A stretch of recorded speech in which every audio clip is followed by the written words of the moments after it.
Assalamualaikum warahmatullahi wabarakatuh. Malam ini banyak isu-isu panas yang akan kita kupas. Bagi mereka yang ingin bertanyakan soalan, bolehlah mengemukakan soalan tersebut di nombor telefon saudara Wan Quresh 017 3445 3445 120 017 3445 120. Okey, kita buka pada sebarang pertanyaan. Silakan saudara Wan Quresh. Okey, kuat saya baca. Assalamualaikum Tok. Waalaikumsalam. Okey. Hari ini amat mengganjatkan Tok apabila Ketua Dewan Ulama PAS sendiri PAS Pusat, iaitu Datuk Dr. Nik Muhammad Zawawi Saleh, Ya. berpendapat apa yang tulis oleh Najib tidak memberi apa-apa faedah kepada negara sekarang. Dia juga mendesak agar Datuk Najib berhentikanlah segala troll ke ataupun lontaran polemik. Ya. Kerana ini hanya satu tindakan yang syok sendiri je tu. Okey. Apa komen Datuk? Pertama sekali saya rasa Dr. Nik Zawawi ni pun sebab sekarang ni berada dalam satu kemaluan yang besar. Malu kerana hari ini kerajaan yang beliau berada di dalamnya bersama dengan beberapa orang pemimpin UMNO yang turut enggan melepaskan jawatan di dalam kabinet. Sekarang ni berada dalam keadaan serba malu kerana kerajaan ini sudah pun diisytiharkan sebagai sebuah kerajaan yang gagal oleh Datuk Seri Najib Tun Razak. Saya nak beritahu bahawa memang kalau kita lihat daripada peringkat awal lagi, Datuk Seri Najib telah memulakan dengan husnuzon, memulakan dengan bersangka baik. Bila mana Tan Sri Muhyiddin Yassin bersetuju untuk membentuk kerajaan bersama dengan UMNO, kita bermula dengan bersangka baik. Sangka baik kita, minta tolong jangan goyang ni, kan? Sangka baik kita ialah dengan memberikan kemaafan kepada Tan Sri Muhyiddin yang telah mengkhianati kita, yang telah curang bekerjasama dengan DAP untuk menjatuhkan UMNO dan Barisan Nasional. Kita bukan setakat memaafkan dia, walaupun dia adalah kategori kumpulan minoriti dalam Kerajaan Perikatan Nasional, kita angkat dia menjadi Perdana Menteri dengan kuasa-kuasa penuh yang tak sepatutnya ada di tangan dia. Sebagai seorang Perdana Menteri minoriti, dia tak boleh nak menentukan menteri-menteri daripada UMNO ni datang daripada kumpulan dia. Tetapi dia telah menetapkan daripada 7 orang campur dengan menteri daripada MCA MIC, 7 orang daripada Menteri UMNO ni tuan-tuan, hanya 4 orang je yang datangnya daripada senarai yang diutarakan oleh Presiden UMNO. Yang lain dia lantik Menteri UMNO menggunakan kuasa dia sendiri tanpa persetujuan daripada UMNO. Itu pertama. Kedua, saya tak payahlah nak ulang semua sekali. Mereka menikam belakang kita di Sabah. Mereka tidak membahagikan kursi-kursi timbalan Perdana Menteri, membagikan kursi-kursi menteri secara adil dan saksama. Banyak benda yang mereka ini gagal bersifat adil kepada kita. Ada kau dengar Dewan Ulama PAS keluar kenyataan apa-apa? Ada kita dengar pengurusi Dewan Ulama PAS Nik Zawawi ni keluar kenyataan apa-apa? Tak ada. Tak ada. Betul tak? Ya. Jadi saya rasa Dr. Nik Zawawi ni tidak bersifat adil kepada Datuk Seri Najib Tun Razak. Pertama. Kedua, kita lihat banyak isu-isu kepentingan rakyat yang selama hari ini dijuarai oleh PAS. Contohnya, kita punya cabutan nombor ni daripada 8 meningkat kepada 22 satu tahun di bawah pemerintahan Kerajaan Perikatan Nasional. Ada kau dengar apa-apa daripada pengurusi Dewan Ulama PAS ni? Tak ada. Apatah lagi cerita pasal RUU 355 yang sudah dibakul sampah kan. Tidak ada sebarang kenyataan yang dikeluarkan oleh pengerusi Dewan Ulama PAS. Apabila pemimpin-pemimpin UMNO nak dipenjarakan oleh Muhyiddin Yassin kerana bimbang pemimpin-pemimpin ini akan mengambil alih tempat Muhyiddin sebagai Perdana Menteri.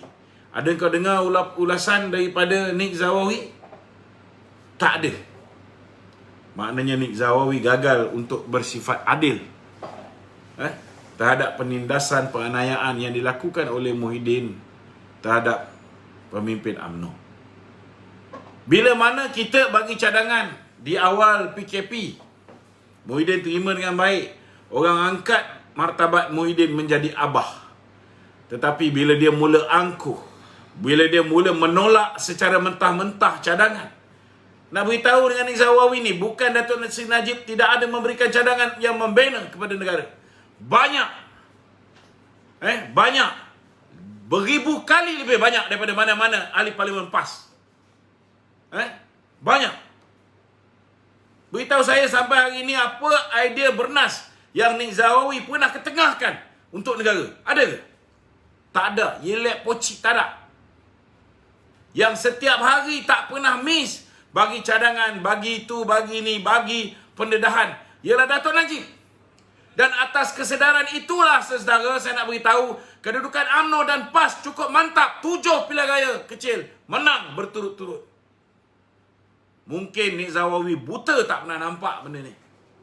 Tapi saya nak beritahu, rakyat Malaysia termasuk rakan-rakan PAS di peringkat akar umbi nampak apa yang disumbangkan oleh Datuk Seri Najib Tun Razak. Nik Zawawi tak boleh nampak kerana mata dia sudah dikaburkan dengan jawatan yang diberikan oleh Muhyiddin Yassin. Hari ini kerja dia mengampu Hamzah Zainuddin. Hari ini kerja dia mempertahankan kerajaan Muhyiddin Yassin kerana dia tahu pilihan raya akan datang. Mereka akan bersama dengan PPBM. Suka tak suka, daripada sekarang mereka kena hancurkan nama baik pemimpin UMNO. Itu saja. We are not stupid, Nik Zawawi. Kita bukan bodoh. Saya nak beritahu dengan tuan-tuan, apa tak pentingkah dibangkitkan bagaimana negara hari ini semakin hari semakin banyak berhutang? Kenapa berhutang? Kerana kerajaan kamu, Perikatan Nasional Kerajaan gagal. Kenapa gagal? Kerana tak tahu macam mana nak memperbagaikan sumber pendapatan negara. Akhirnya kerja kamu tak lain tak bukan hanya jual aset negara, hanya pinjam untuk menjanamkan lagi negara. Itu je yang kau tahu. Bila orang bagi idea, bila orang bagi cadangan, kau kata idea yang membuang masa, syok sendiri, untuk menambah sukaan, menambah like. Kepala bapak dia. Haram jadah punya ayat ni. Apa benda ni? Nama saja Dewan Ulama PAS. Perangai macam haram jadah. Ketua dengan Ini ketua ni. Ketua. Jambang bukan main lagi. Tapi Allah Akbar, mulut macam longkang.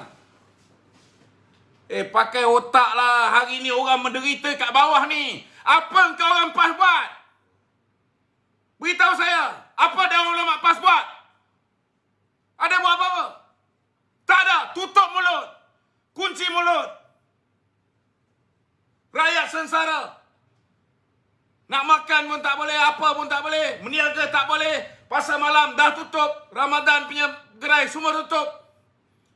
Duit, pinjam duit Along. Pinjam duit. Ambil duit daripada Sina, Aisina. Dapat duit ni gunakan untuk modal. Dapat modal. Meniaga. Tiba-tiba suruh tutup. Siapa nak tanggung? Bapak kau orang nak tanggung ke? Siapa nak tanggung? Cakap. Senang-senang mulut cakap. Kata Datuk Seri Najib suka-suka troll untuk dapat like. Kau ingat dia dapat like, dia boleh bebas daripada penjara? Kau orang fikir dia dapat like, ada tambah pendapatan dia melalui Facebook dia? Facebook dia pun dia tak monetize tau. Cakap tu biarlah sopan santun sikit. Jangan gunakan otak yang lu letak kat kaki. Nama Ketua Dewan Ulama PAS. Perangai macam haram jadah. Ini masalah dia. Hari ni kawan-kawan PAS kat bawah makin hari makin meluat. Bukan setakat dengan kumpulan-kumpulan macam Menteri Besar Terengganu, kumpulan Publika, macam Susah Agung PAS, macam At-Takiri. Hari ni dengan Ketua Dewan Ulama PAS pun dah mulut macam pekimak. Minta maaf cakap. Tak ada hormat langsung. Jangan tak sedar diri ketika korang kena cerai dengan DAP dulu. Muktamar PAS tu siapa tanggung? Ingat. Jangan lupa. Muktamar PAS tu siapa tanggung? Siapa tolong? Sedap-sedap mulut keluar duit macam keluar ayat macam ni pada Datuk Seri Najib. Kita bukan marah. Tapi kalau nama tu pengurusi Dewan Ulama PAS, bila cakap tu biarlah sekoh sikit. Jangan macam kita orang rakyat biasa ni. Cakap mesti ada sedikit budi bahasa. Jangan lupa diri. Mentang-mentang hari ni kau dah ada tokey baru, dah ada pembiaya baru, Azmin Semburit pun rajin bagi duit, hari ni kita dah lupa orang yang pernah tolong kita satu ketika dahulu. Ini nama dia manusia yang lupa kulit. Kacang lupakan kulit. Datuk Seri Najib sampai hari tak pernah pun balon terang-terang orang PAS ni. Tapi janganlah cakap macam tu. Apa yang dia bangkitkan setiap hari adalah benda yang penting untuk kesedaran rakyat. Kerana kesedaran rakyat yang dibangkitkan semenjak kita tewas pilihan raya sampailah hari ini. Itu sebab PAS dan UMNO berjaya memenangi 7 pilihan raya kecil. Ingat usaha siapa? Usaha siapa? Yang lawan siapa? Ada pernah pengurusi Dewan Ulama PAS ni bercakap apa-apa yang menentang kerajaan dulu? Yang memberi impact seperti mana Datuk Seri Najib punya impact? Ada? Tak ada.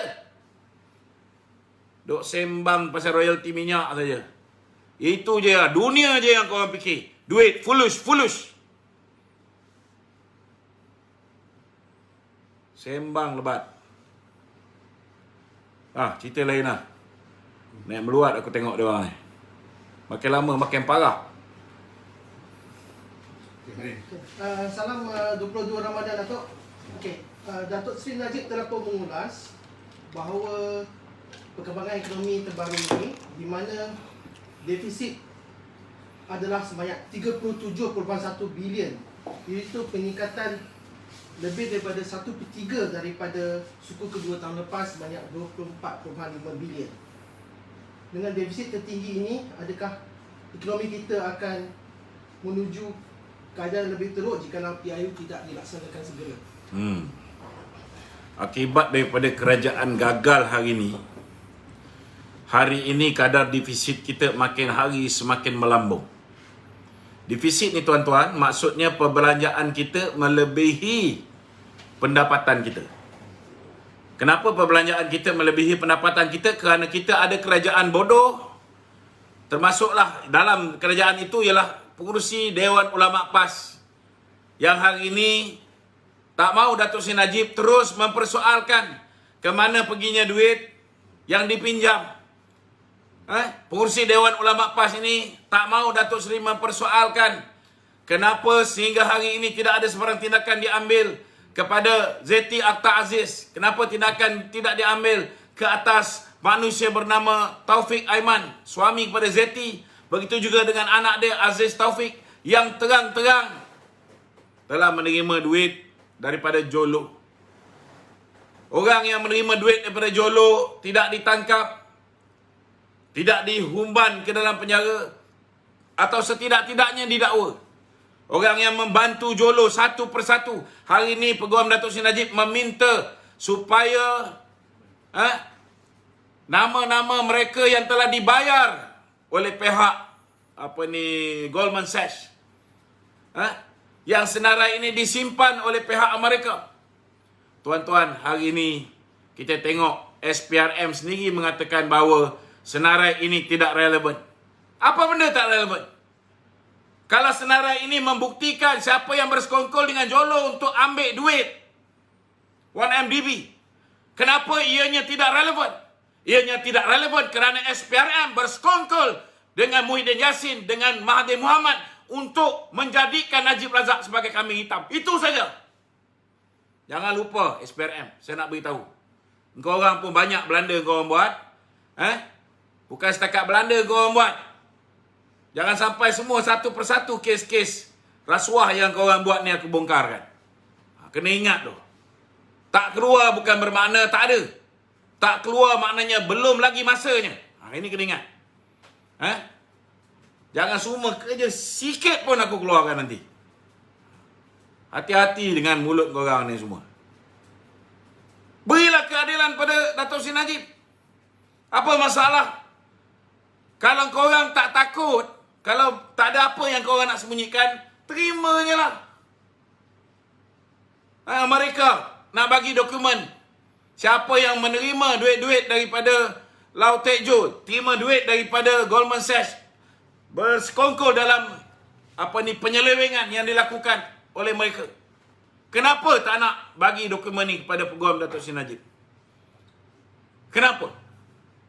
Sebab kamu tahu kalau dokumen ini terbongkar, kalau apa yang dilakukan oleh Zeti Aziz dan juga Jolo dibawa ke mahkamah, maka orang akan tahu bahawa orang yang sebenarnya culprit, orang yang mencetuskan penyelewengan ni, yang melakukan penyelewengan ni, yang tak mau Datuk Seri Najib tahu tentang penyelewengan ni, tak lain tak bukan Jolo. Ini manusia yang sepatutnya dihadapkan ke muka pengadilan, bukan Najib Razak. Tetapi sebab kerana korang daripada sebelum pilihan raya lagi dah kata, Mahathir kata, Muhyiddin kata, Rafizi kata, Tony Phua kata bahawa Najib pencuri, Najib penyamun, Najib perompak. Last kali rupa-rupanya Jolo. Dan bapa Jolo ni ialah kroni utama Mahathir Mohamad. Itu sebab engkau orang takut perkara sebenar diketahui oleh umum. Engkau orang takut bahawa bila dapat dokumen daripada Amerika, maka akan didedahkan mereka-mereka yang mendapat manfaat daripada penyelewengan ni. Rupa-rupanya yang dapat manfaat orang-orang Mahathir belaka. Sampaikan anak kepada Muhyiddin Yassin juga. Mempunyai kaitan dengan duit yang telah diselewengkan oleh 1MDB. Dan hari ini dah ada orang dedahkan benda ni. Jadi kenalah rakyat hari ini kena bijaksana. Satu hari pun kita tak boleh berhenti daripada mengingatkan rakyat bahawa zaman pemerintahan Mahathir, zaman pemerintahan Muhyiddin, negara kita menuju kehancuran. Bukan setakat kadar defisit tuan-tuan makin lama makin banyak. Bursa saham Kuala Lumpur semakin merudum. Kita lihat mata wang kita makin jahanam. Kita lihat foreign direct investment jatuh dengan teruknya. Pelabur lari. Kadar pengangguran meningkat, saudara. Ini kita kena bercerita, bercakap setiap hari supaya tidak ada yang masih lagi buta tentang benda ni, tuan-tuan. Kita celikkan mereka. Kita sedarkan Dewan Ulama PAS yang sedang tidur ni. Terutamanya ketuanya yang sedang tidur ni. Kita buka mata mereka. Jangan mereka duk ingat royalty minyak je. Jangan mereka duk ingat jawatan mereka dalam kerajaan saja. Dulu sebelum dapat kuasa, bukan main lagi. Perjuangkan itu, perjuangkan ini. Suruh berhentikan judi. Hari ini, kamu jadi taik. Jadi taik yang merembat judi punya duit. Apa jadi? Mana pergi janji-janji sebelum ni? Cakap, sembang lebih. Tapi hari ini, kepribadian kamu sebagai Ketua Dewan Ulama PAS langsung tak dipaparkan. Tidak ditunjukkan dengan jawatan yang kamu sandang. Orang duk bangkit, mana pergi duit-duit ini? Orang duk bangkit, apa sudah jadi sehingga negara mempunyai hutang melebihi 1 trilion. Itu kamu kata syok sendiri nak menaikkan jumlah likers kepala bapa. Minta maaf cakaplah. Ulama kalau dah buat perangai macam haram jadah macam ni, minta maaf cakap. Kita tak ada hormat ulama' macam ni. Ini bukan ulama', ini ular dalam semak. Kena ingat. Kena ingat. Selama hari ini pemimpin PAS berulang kali bahawa sebagai seorang ulama', kaki kita sebelah dalam neraka, sebelah lagi belum tentu masuk syurga. Itu. Jadi ini salah satu contohnya. Ini salah satu contohnya.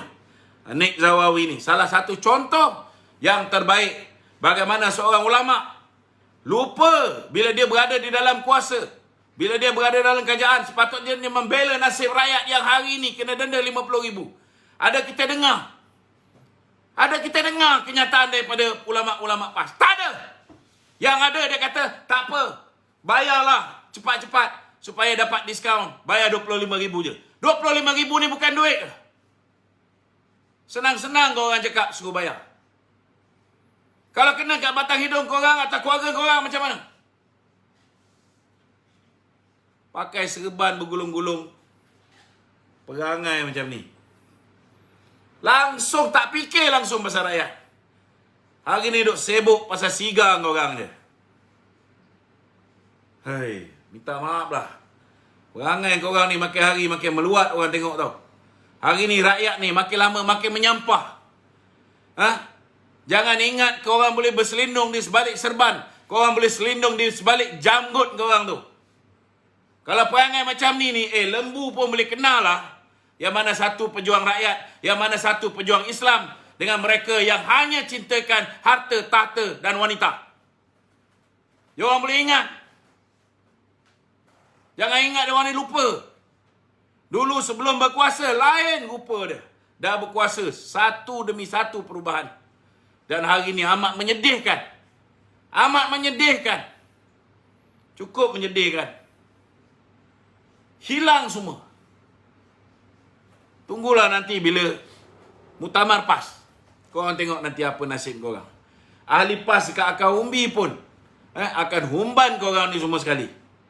Yang masih lagi nak bekerjasama dengan Muhyiddin, mengangkat Muhyiddin, mengampu Muhyiddin, mempertahankan Muhyiddin bermati-matian ni, kau tengok nanti nasib korang.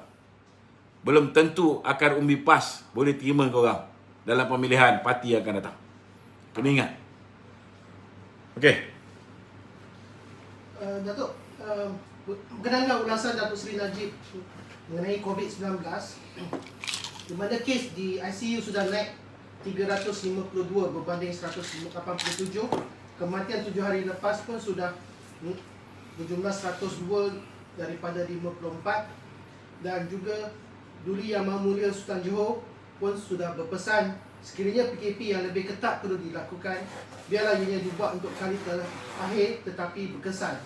Orang ramai juga memainkan peranan masing-masing.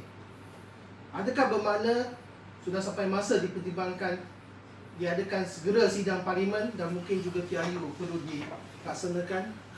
Pertama sekali saya beritahu, saya setuju dengan kenyataan yang dikeluarkan oleh baginda tuanku. Kenyataan ini selari dengan apa yang selama hari ini Datuk Seri Najib cakap.